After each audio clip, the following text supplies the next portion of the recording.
Like many young boys, I was probably drawn to the martial arts for all the wrong reasons. But as fate would have it, I was very, very blessed by finding the right teachers. This quickly changed my life and the quality of my life by understanding the laws of cause and effect and how they impact other people.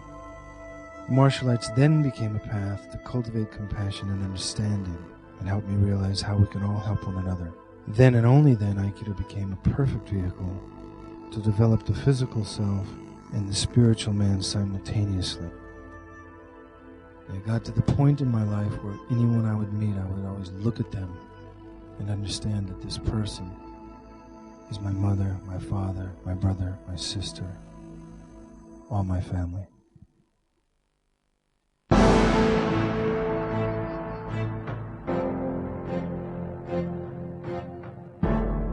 You never know how long the battle's going to be. You always have to be ready.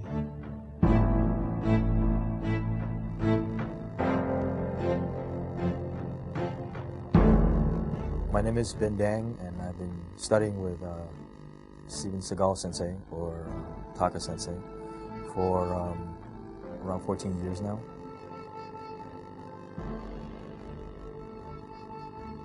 My name is Larry Reynosa, and I've been training with Sensei Stivena Sigala since 1983.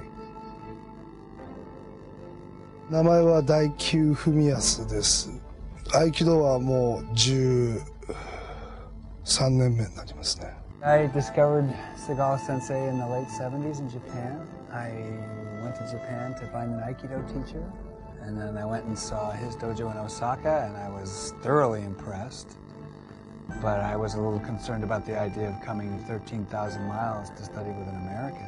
I was looking for practical, so ultimately I went back to Seagal sensei's Tenshin dojo. I'll never forget the first day I met him because he was wearing a plaid shirt, blue jeans, cowboy boots, and had very long sideburns. 名前は辻村美穂と申します。合気道歴は10年です。I had a friend, he said, "Oh, you got to go to Stivena Sigala. He's this American guy who went to Japan and trained over there and got really high ranking, and he came back here and he has a school." My name's Garrett Green. I study Aikido for about the last 10 years. First impression, as I'm sure most people say, he's very big. He's very tall. Big hands and centered. A presence that, you know, even somebody that doesn't study Aikido can feel. There was a magnificence about him as well. He was one of the first Anglos to be given credentials to teach Aikido in Japan. When he would walk in, he'd feel someone entered the room. When he spoke, when he shook your hand, when he looked into your eyes, there was an incredible truth there. And immediately I was interested.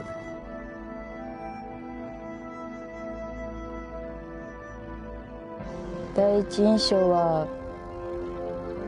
思ったより何ですか、そういう遠い存在的な感じはしなかったっていう感じです。なんか親しみを感じるというか。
I feel like I was very fortunate. I was in the right place at the right time. Tenshin Dojo is in Osaka, in Juso.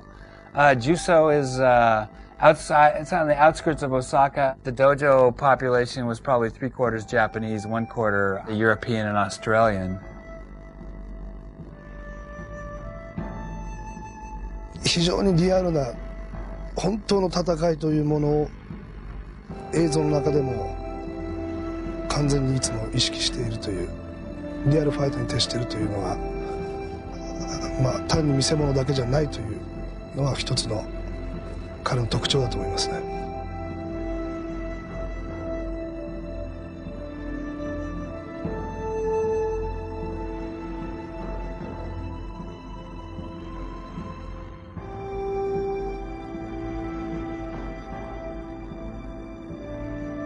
Everybody seemed to respect each other, regardless of. That was the nice thing about Japan. There's a great deal of respect. It wasn't fun. It was in a lot of laughs. You know, a lot of times you'll go to dojo and there'll be people joking around, laughing, talking. Not a lot of talking. As soon as you heard Sensei's tread coming up the stairs, and it was easy to identify, you could tell that the level of attention and the level of seriousness changed. There was no more talking more. It was like everybody knew that they better pay attention. He did all the talking. I think that Sensei, you know, as an Anglo, I think that in order to be treated as an equal, my understanding is that he actually had to be better. I think that there were people that came in and challenged him. He didn't have to be tough, he just was. You don't get to deal with the man to start with. You got to prove yourself against his students first. I had no idea what he was doing.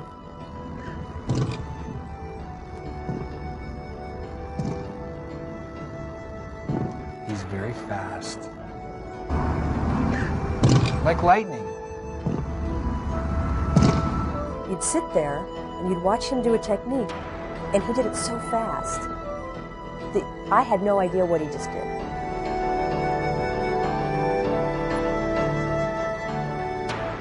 What did he do? It was too fast, I couldn't see it. And then he did these great flips and different kinds of falls, and then I saw everybody else doing it, and they didn't do it anything like the way he did it.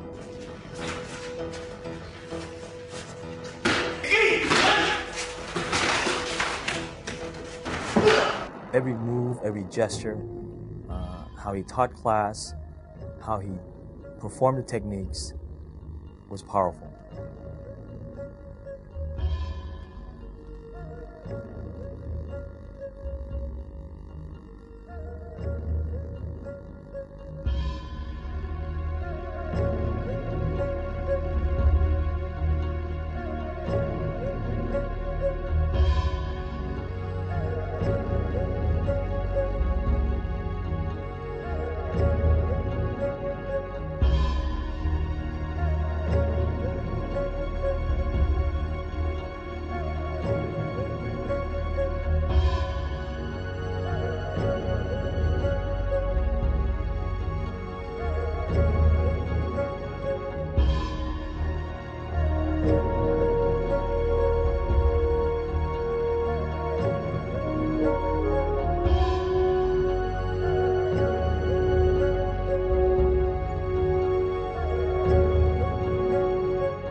日本には文武両道というのがあって、両方が均等に発達していかないことにはいけないというふうに思っております。Sensei taught a pretty form. He taught, and when he did speak, he taught in Japanese.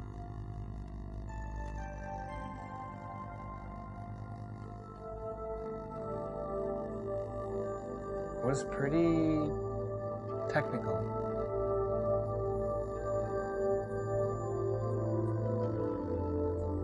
He would always stress the basics.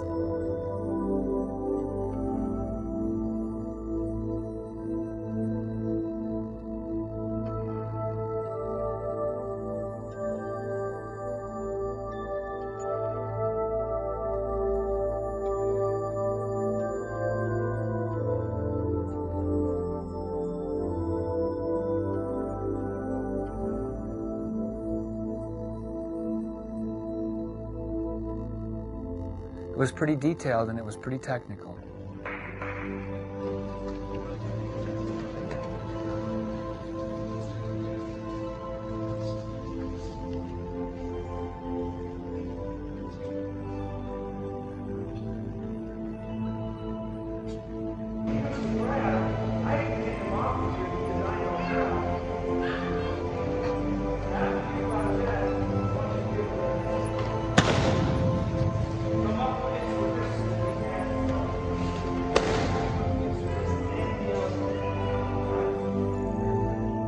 was really my first exposure to Aikido in any way. I was training with someone that was teaching a very practical Aikido form. It should be practical. If you practice on a practical level, then you can take that form and you can dance with it. But if you are trained in a dance form and you suddenly need to use it practically, oh, you might be disappointed. You know, you don't take a knife to a gunfight, basically, is one of the things that I was taught by him.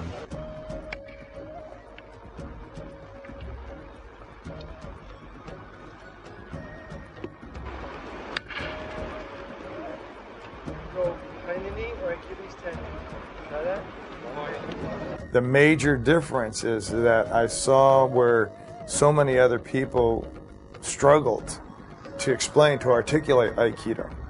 They really had a struggle with that because what they said and what they did didn't equate. I've heard this conversation many times. This is what you do if you get punched. And then to see the punch stop in front of the nose. Or this is what you do when you get hit from the side and then see this hit stop. And then this is what you do if you get choked, and yet I don't see people choking. So there was a real inconsistency in the teaching. I got with Taka Sensei, and all of a sudden he said, well, this is what you do if you get punched. And all of a sudden you would see that fist coming right at you and it'd go right at you. If you didn't move, you would get punched. That was the truth. That's something we could really relate to because, in fact, if we didn't move, we'd get punched. Sliding up, sliding from the chest, like that. There we go. Up the chest. Stivena Sigal's Aikido is more applicable to on-the-street applications.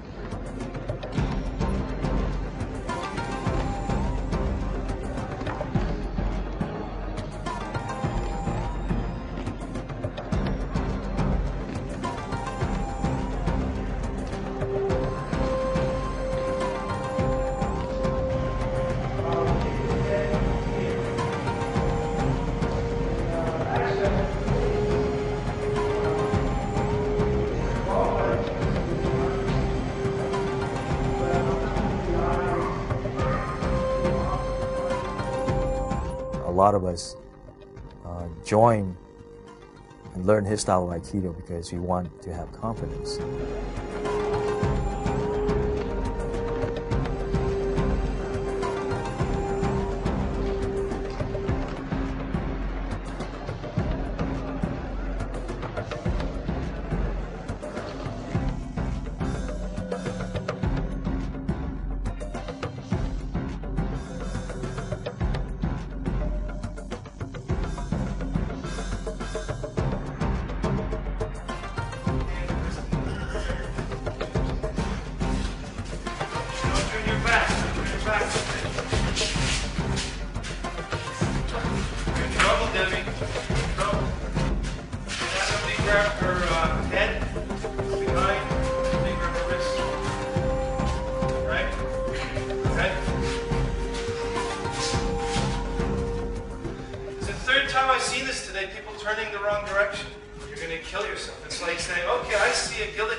I guess the Japanese word is kibishi, which really translates roughly as severe, and definitely Sigal Sensei's form is, you know, it's severe.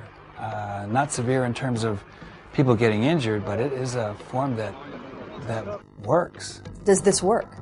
In a situation, if somebody comes and attacks you, would this work?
There was a great lesson there that I keep reiterating, is that truth of that honesty in training.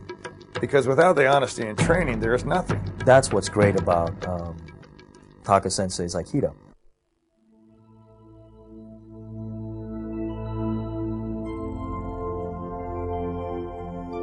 The image of him that I remember the most would be the way he would start class in front of the showman. Then he would bow to the showman, turn around, bow to us. It was powerful. Not just a powerful image, but a powerful feeling. There's two levels where, Thought Sensei trains, and that's one with the beginner, and he's very kind, he's gentle, he's incredible.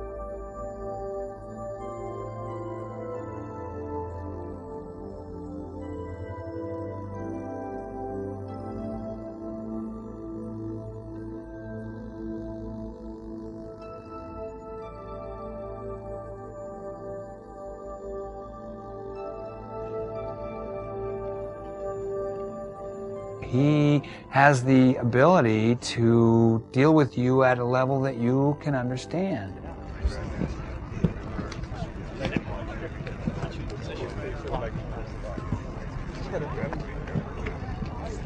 Okay? From here you can just throw him, do whatever you want. I had no experience with martial arts at all.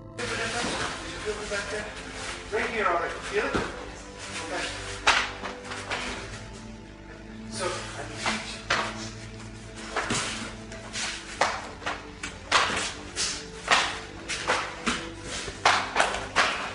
Feel the difference?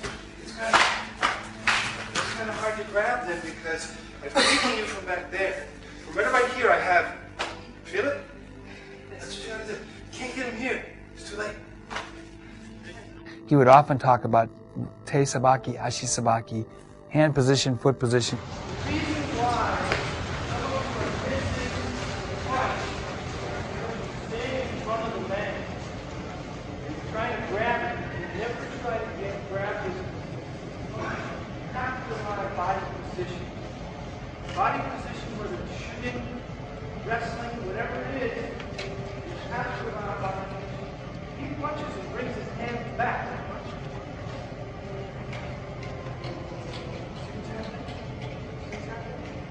The idea is, I'm sitting here, I'll have a good time, I'm not even looking.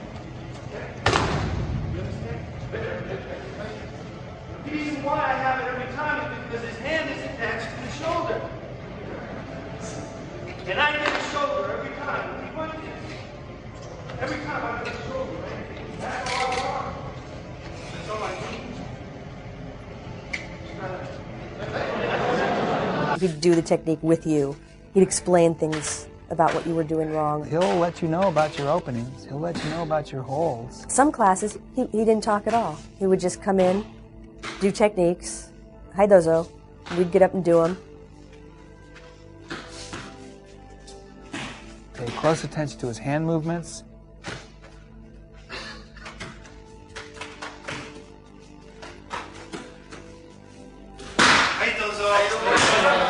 He would walk around to each of the different couples of doing it, and then he'd give you tips, pointers.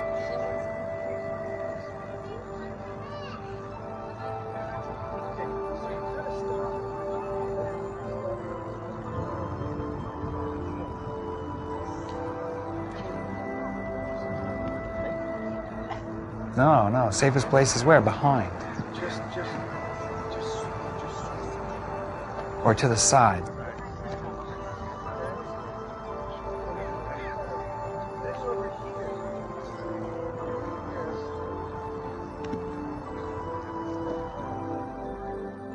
First, one person's the nage, or the thrower, that gets to practice the technique that's presented by the teacher. And then, of course, the uke is the one that is on the receiving end that gives that person the opportunity to train. Then they switch those roles. I got you. All that stuff he talks about with kicks and avoiding overhead strikes, it's all very precise. That's why that hand comes, I'll start out from here. And when I raise it, I raise my elbows to the top of my head. Your hand and whatever's in it, the moment that excited, away from anything excited. So his whole head is vulnerable. It's right across, so if I have a knife in my hand, I'll cut his arm off. If I have a strong fist, I'll break his arm. If I have a club in my hand, I'll break his arm. So this is the cardinal no-no. This does not exist in Aikido or any good martial arts. The movement is not even here, but here, so that his head and everything else is protected. Here, this way. You'd get individual attention.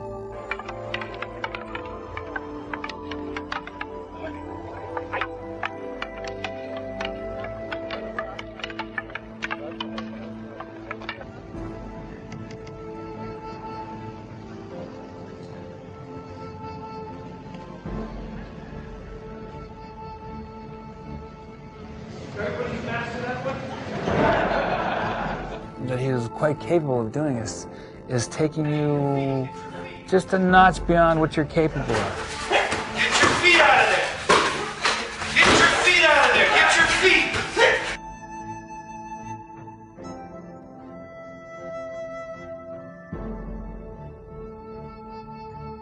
As my level of understanding climbs a notch, he has more notches. That creates confidence.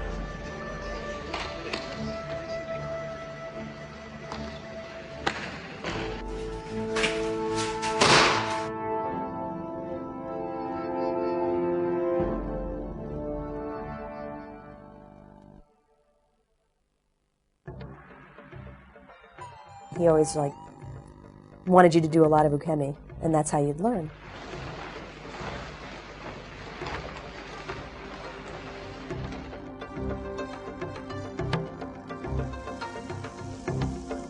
To learn how to fall, how to conquer the fear of falling, how to not panic in a fall is more valuable from a self-defense point. I mean, we will all fall down. It's more likely that you will fall than it is that you will be attacked, ever. So learning how to deal with the ground is, I think, a valuable tool. If you did a fall wrong, it hurt for days.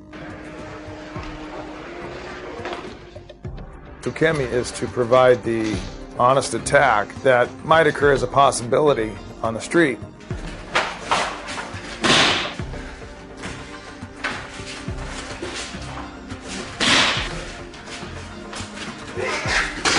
We used a lot of tape in those days. The tatami were very hard, and that's where we trained.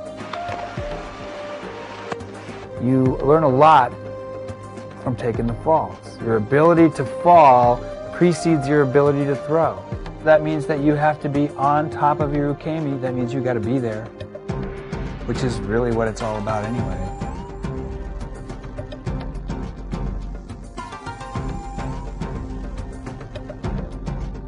I learned how to fall really well because the mats were really, really hard.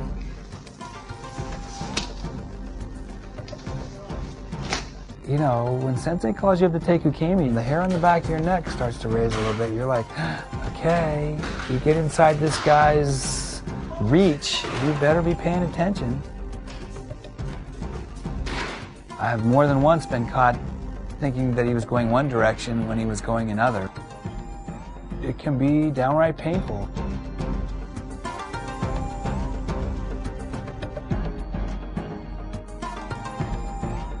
The opportunity to take ukemi from the sensei is not that many people get that opportunity, so I was very grateful. Anybody that has been on the mat with Taka Sensei knows that there is truth in Aikido.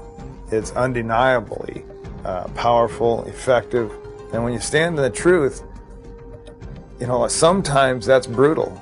He's yelled at me, yeah, definitely. This is the moment of truth. You get out of your car in the parking lot, you're sleeping in bed with your wife, and somebody comes in through the window. This is the time right now. And the guys who are up here are giving you permission to go for it. And if they can't take that, they can't be here. They won't be here. They'll go somewhere else. When you're absolutely out of gas and you you can't breathe, and he's yelling at you to get back up again and smacking you or throwing people on top of you or saying get him, or you're up against the wall. Now you got your feet, the most important part. Now you got your feet.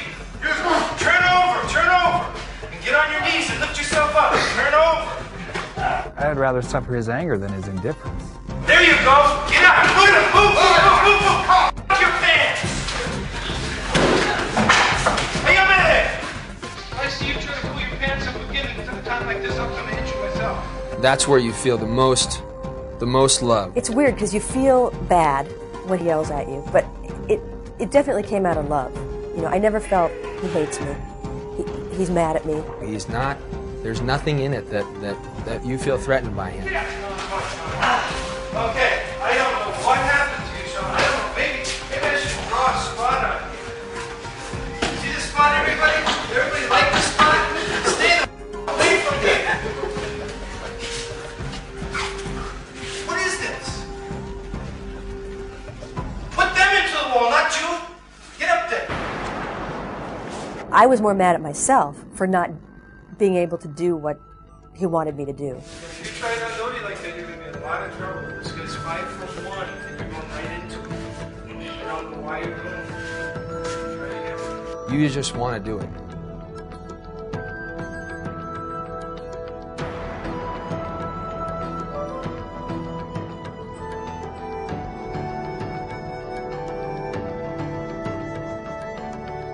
You'd always feel that he's doing it for your benefit. If he yelled at you, that would make you come up to where you needed to be. He did it out of love.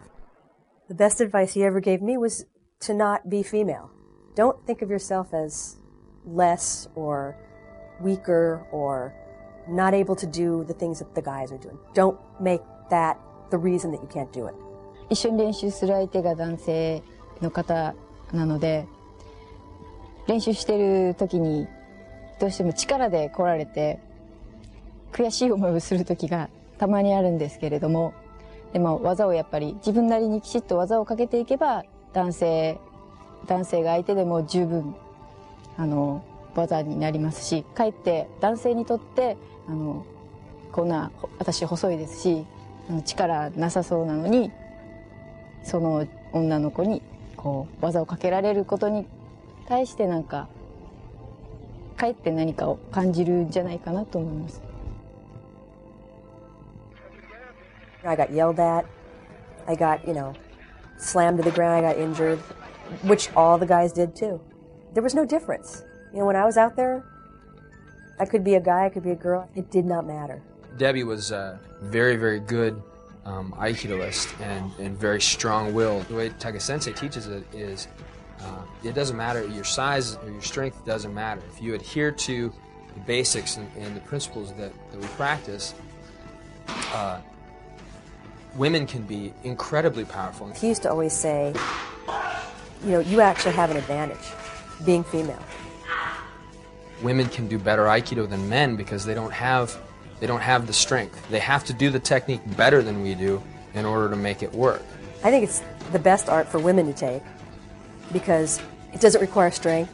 It really requires agility, if anything. And women are more agile than men in many cases. Women being smaller and sometimes, less physically strong than men can benefit so much more from the Aikido of this. It was always saying, it's not a male-female thing. It has nothing to do with that. Try to get that out of your mind. It has nothing to do with how big you are, how tall you are, or how many muscles you have. It has nothing. Aikido isn't based on that. It's how strong your mind is. Essentially, the idea is not to have to use the form. Is to sense what's going on and to analyze or figure out a way to create a situation where it doesn't get physical. You kind of become inner strength. You get an inner kind of feeling of calmness and just the fact that you become aware of everything that's around you. That's one of the things that people train in the martial arts for, is to raise their level of awareness of the moment. And definitely, he caused that to happen. He caused you to be on your toes.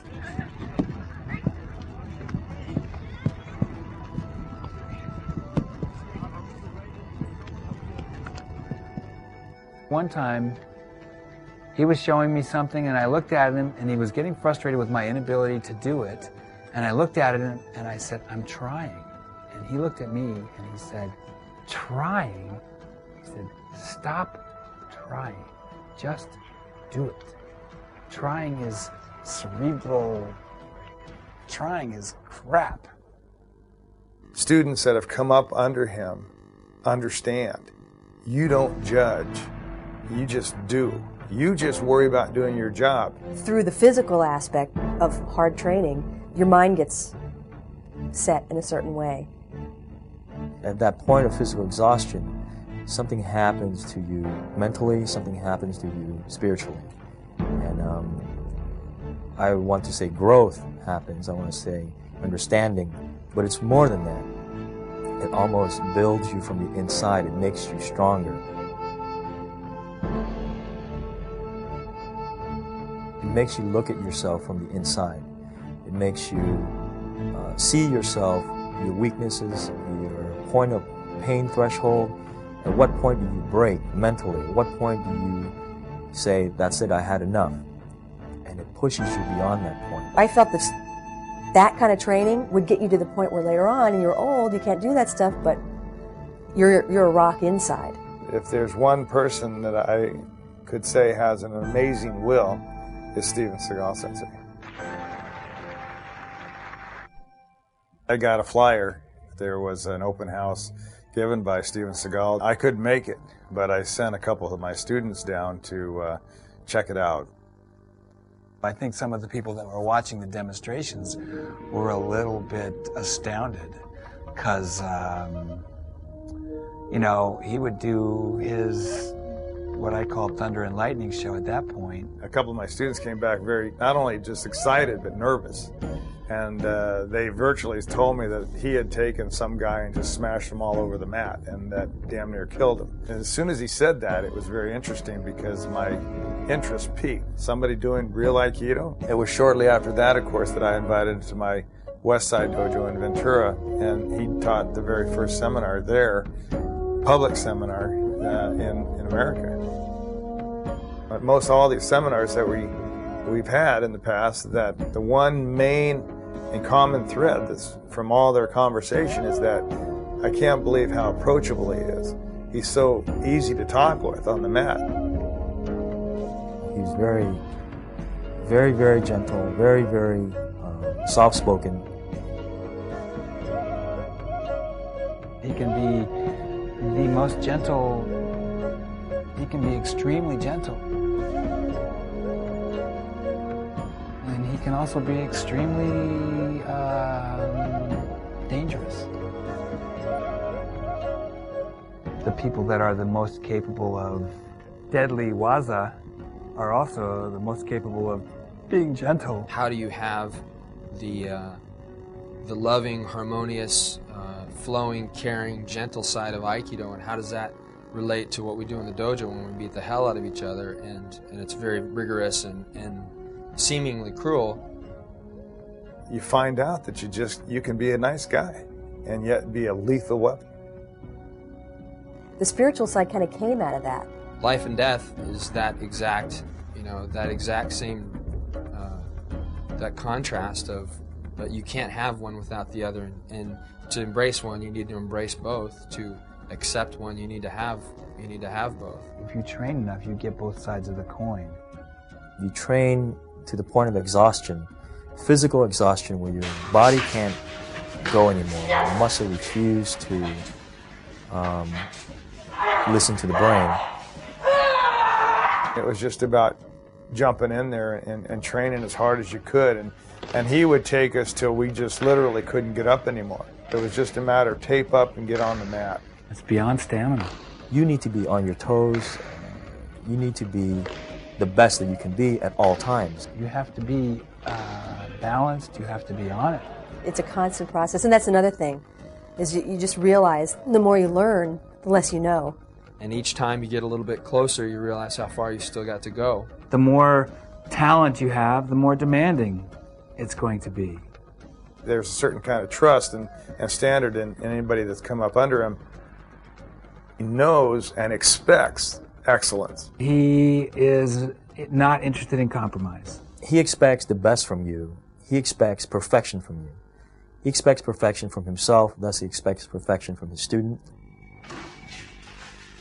I'd like to see that again.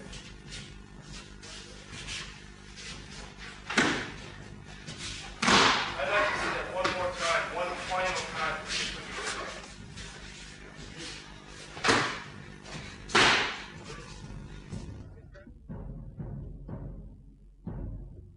He has a certain standard of what a black belt martial artist should be, especially in Aikido. And that's somebody that has true skills and has been trained well in the basics. I think it must have been like 3 or 4 years before I took the black belt test the first time. Maybe even 5 years. The Dan represents an internalized understanding of the mechanics. One of the reasons that he would run a full class before the test was so that he would drain your batteries, so that he could see what do you have when you got nothing left.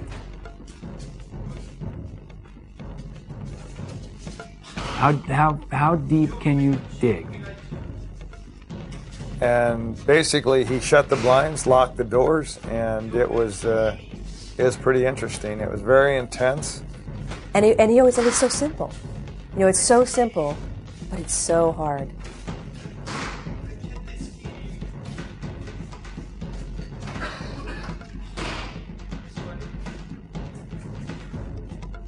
You know, I mean, I tested twice and didn't get it. So, and other people tested 2 and 3 and 4 times. So it wasn't an automatic thing.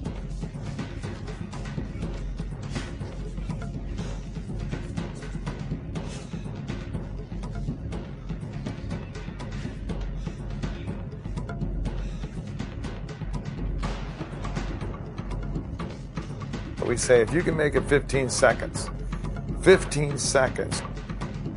And that's how, you know, intense these tests were.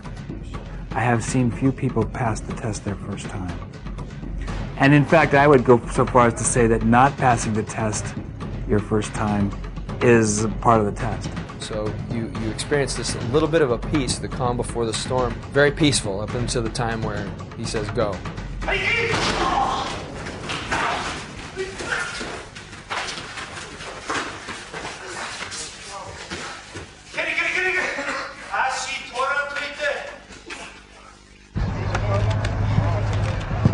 That's just down instead of this, which is what you're doing, and I'm exaggerating so you can understand. So the idea is you come, I just want to go down so that when he's here next, I can be able to cut my angles. These are my angles. Once in a while I can turn.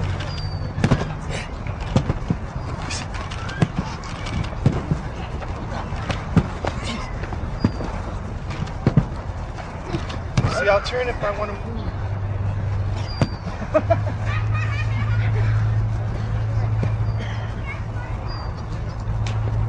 If I want to move. Oh, you're in the car?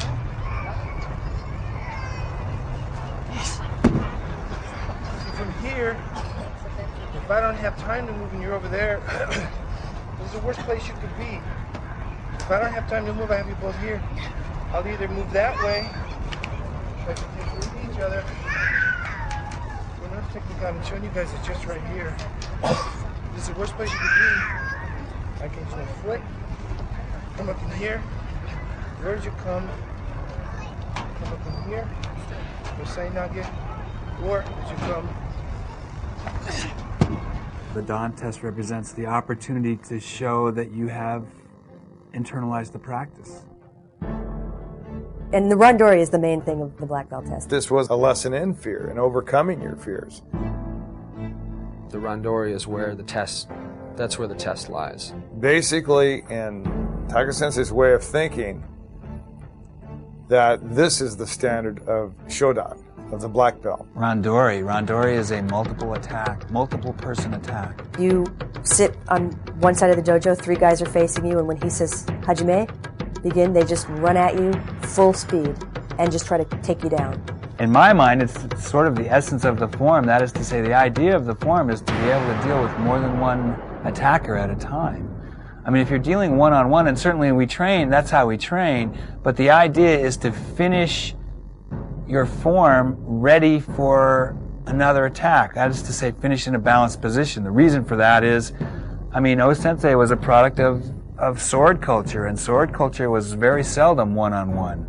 Sword culture was more often more than one attacker against a single opponent. So you have to put your forms together. That is to say, you have to blend with one attack coming at you, neutralize that attack, and then immediately be prepared to deal with the next attacker. Basically, you let go of everything that you think you know. It's an exercise in freeing yourself up of thinking about all these things, of thinking about how your knee hurts, or how this last time this guy clubbed me from the side, or any of that. If you think, it's too late. If you take the time to make a decision, it's too late.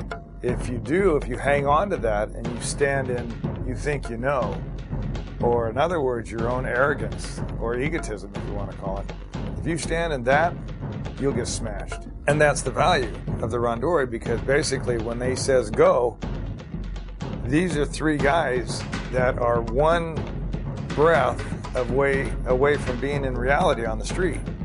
I mean, there's been situations, I think, on the street that I would want rather than this.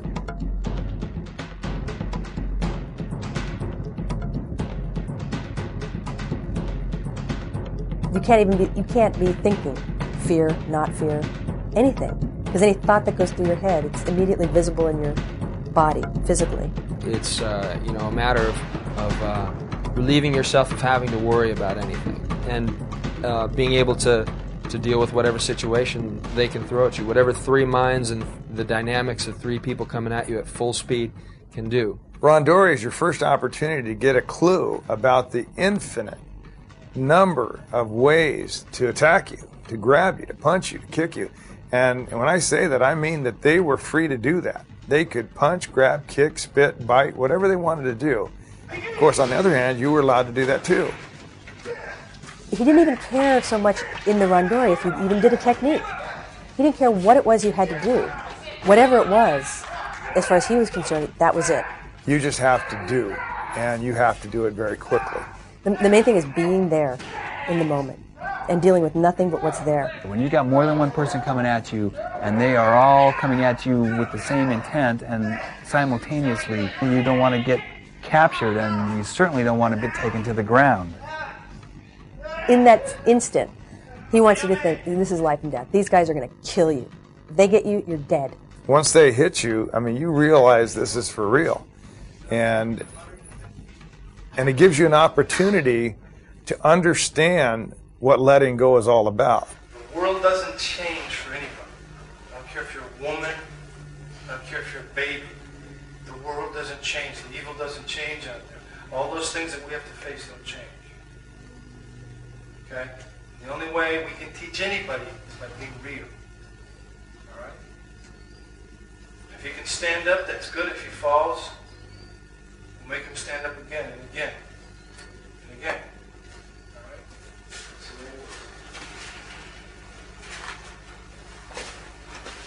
there's no favorites in the dojo. There's no women. There's no men. There's no old people. There's no young people. You come up for showdown, everything is the same.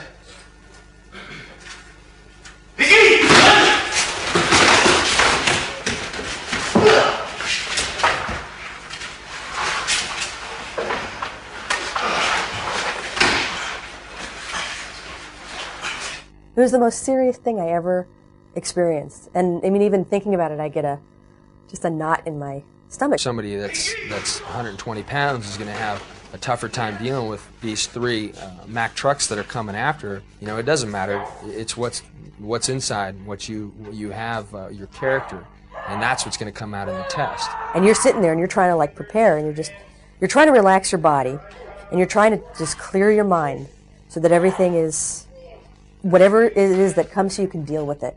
It's hard to do. It's hard to relax. It's hard to breathe because you've just been doing techniques and you're a little bit winded. And he can say Hajime at any time. He'll be talking like this, and all of a sudden go Hajime, and you're supposed to go.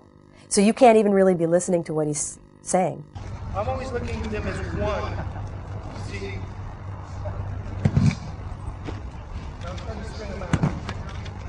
watching. And if I have to move, if I have to run, I'll stop and start.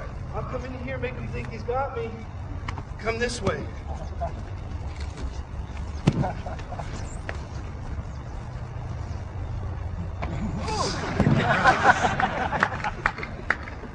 But as they grab me, one thing I'll never do is let them have me inside. What I'll always try to do is keep that myself.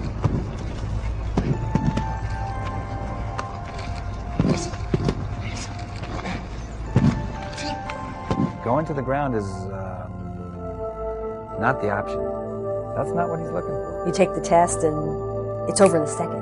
If you could stay up, if you could control the three people, if you got to the point where he felt you were controlling those people, then you passed. I mean, that was it. You know, you went through the fire and you came out the other side. At the end of the day is that poor Matsuoka got his tooth knocked out and another got his shoulder separated and I had gotten poked in the eye and it was amazing. And we were all over that dojo. We had jumped over the office furniture. We had come under the student benches and the chairs were knocked out of the way and it was just incredible. But as real as, you know, it could possibly get.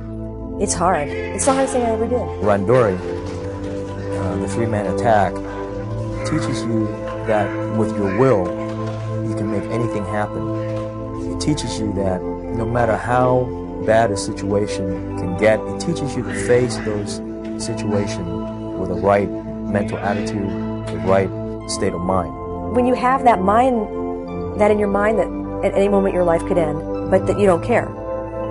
It wouldn't bother you if your life ended. You cannot be afraid to die, basically, is the mindset you have to have. The practice of Randori kind of allows you not to think about your limitations, and it allows you to go beyond where you thought you could go before. And that is, you know, what everybody needs to be successful anywhere. If you practice that philosophy of you know, letting go and not limiting yourself in your real life, and, then you have no limitations. あくまで自分は小さいんだ、自分はあくまで宇宙の一つなんだというその非力さを知った時に本当の強さを感じると思います。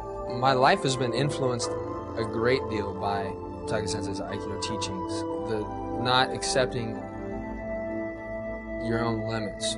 If somebody were to ask me what's the most valuable lesson I've ever learned from Stivena Sigala, it's that it's possible to be the lessons of Aikido.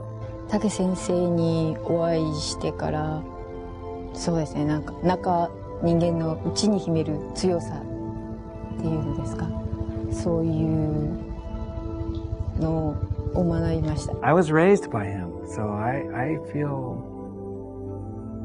that he is the source. Everything that he does is powerful. Mentor, master. Charismatic, loving, a great teacher. Warrior. He personifies that, in my mind, the spirit of a warrior. I'm inspired today by this man simply to become a better human being. He changed my life.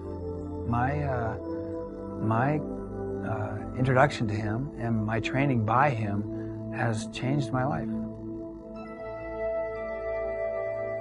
Show me what you got when you got nothing left. Show me what you got.